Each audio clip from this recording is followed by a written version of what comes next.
I'm sharing a reading experience. I'm reading from a book called What I Heard, and I'm sharing it with you now.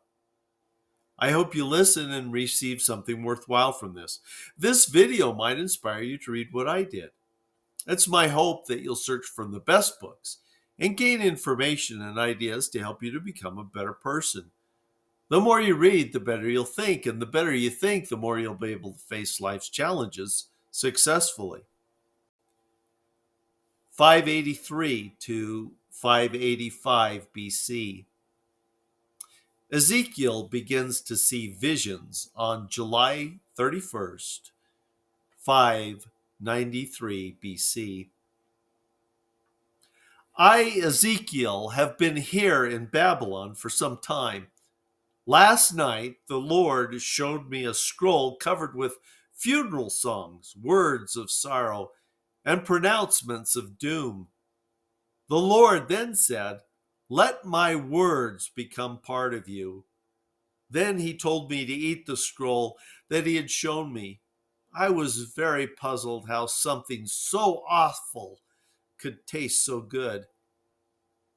The Lord told me that he had a special task for me because I was as stubborn as the Jews and would be determined to get the job done. If a righteous person turns away from the Lord, none of his past good deeds will be remembered.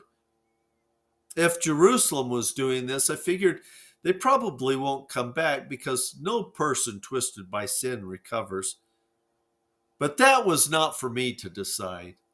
All I knew was the Lord wanted me to issue a warning because he was about to call in Jerusalem's loan to be paid in full. They had to pay for the detestable sins they had purchased. The question arose in my mind how Jerusalem could be sinning, for they were keeping the Sabbaths and honoring the holy festivals. When I had this thought, the Lord said to me, "Do you want to see what they're doing to drive me from my temple?" Then I saw hidden rooms covered with engravings of crawling animals and detestable creatures. I saw people in the temple worshiping various idols and heavenly objects. I saw how the leaders of the Jews planned evil and how murder and injustice was everywhere. The Lord told me that the people had set up idols in their hearts and that they had embraced things that made them sin. I saw how stubborn they were, and even if Noah, Abraham, Job, and Moses all showed up, they couldn't change this nation. Only God could do that.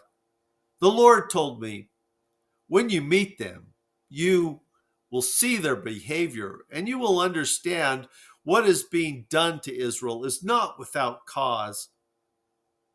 Israel holds Sodom in contempt because they were a prideful, lazy, gluttonous people. But Israel surpasses them with their eagerness to sin. The Lord placed Israel in the center of the known world for a reason.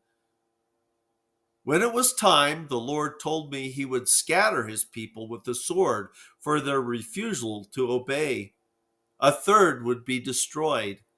A third would be scattered into the known parts of the world, and a third would be scattered to the unknown parts of the world. The Lord asked, "Do you think I like to see the wicked people die?" Then he answered, "I don't. I want to see them turn from their wicked ways and live. But if I don't act, this blatant wickedness will continue. Right now, they are in a state where they don't even hide their crimes. People have to pay to be protected. The poor, the orphans, and the widows are wronged and oppressed. Holy things are despised and treated as a joke. Those with power accuse others so they can kill them and take their possessions. People rape their own sisters. They practice murder for hire and run loan and extortion rackets. This is just the beginning if it's not stopped. They should be utterly ashamed of what they're doing, but they're proud that they get away with so much. When I met them, I saw how insincere they were. They wanted to play, not pray. They wanted to hear what I said, but they just wanted to be entertained so they could laugh at me behind my back. I finally had enough and told them, when all these terrible things happen to you, you will know a prophet was among you. You all remind me of the parable of Ohola and Aholabah. Their husband wasn't good enough for them, so they lusted after other lovers with genitals as large as donkeys and emissions like those of a horse. Your mothers are Hittites, and your fathers are Amorites. Like these hated people, you too have turned your back on all knowledge of God. I really lost it, but of course nothing sunk into those stubborn skulls. I returned to my home in Babylon feeling I failed my people. The Lord told me on the way home, if you had failed to deliver my message, you would have been responsible for their death, but you warned them and they failed to listen. What will happen will be their own fault, and you will be safe because of their faithfulness, of their usefulness. I will throw them into the refiner's fire, and they will be purified. The Lord showed me that when the people returned, they would no longer have stony, stubborn hearts, but tender, responsive hearts. The Lord told me, I will end their captivity, and they will accept responsibility for their past shame and unfaithfulness. The Lord then showed me that one day all of Israel shall be gathered together again. We were divided in the days of Jeroboam and Rehoboam with much war and hatred. I asked, how can a people who never forgets or forgives come together again? The Lord answered, take two sticks, one representing Judah and the other representing Israel.